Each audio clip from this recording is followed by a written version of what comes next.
Yes. The rhinoceros story, we were with Don Tyson. How many times did you go to Africa, first of all? Oh, I'm trying to remember. Three.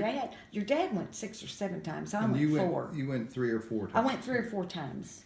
Bill went a lot more than that.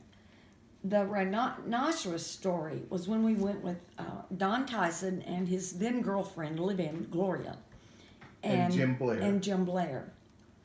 And we were in Tanzania. We were going to Nairobi. We did that first. And then out of Nairobi, we had to fly to the island because the borders were closed between Nairobi and Tanzania. We had to fly to the Seychelles.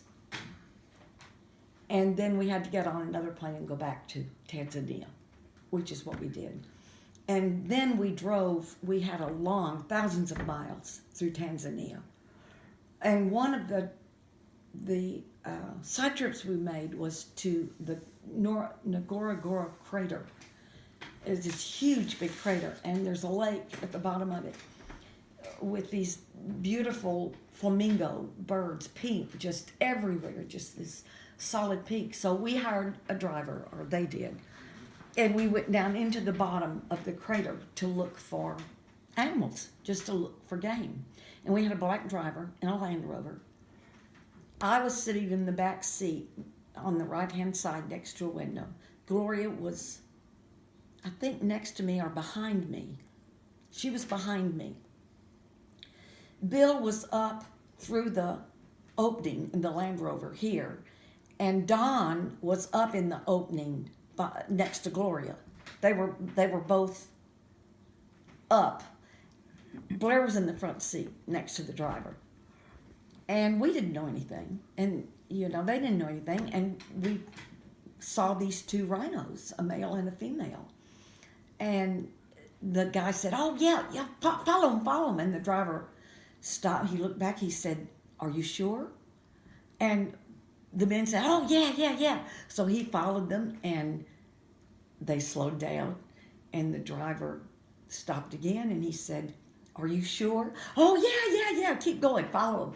So he turned it back on, and off we went, and the 2 rhinoceros got over to the edge of a wood. I'm trying to think, maybe 30 yards. I'm not very good at measuring. And they turned around. And they turned around and faced us. And the driver just stopped the vehicle. He very carefully turned off the ignition and said, "Don't move. Don't make a sound." And I was sitting here looking at them. And nobody was making a sound. My window was open. And that male rhinoceros started clawing the ground. I reached up and I put my window closed very carefully. And I said, "Here he comes." Dad and Johnny were still standing up. And here he came. And you have never heard such thunderous.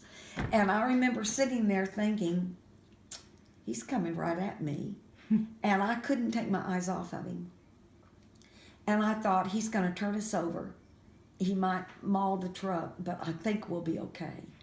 And I could not take my eyes off of that huge animal as it thundered right at us. Jim Blair hit the floorboard in the front seat. Gloria was screaming and pounding on my back. I wasn't saying a word. Bill and Don stayed up through the whole thing, never saying a word.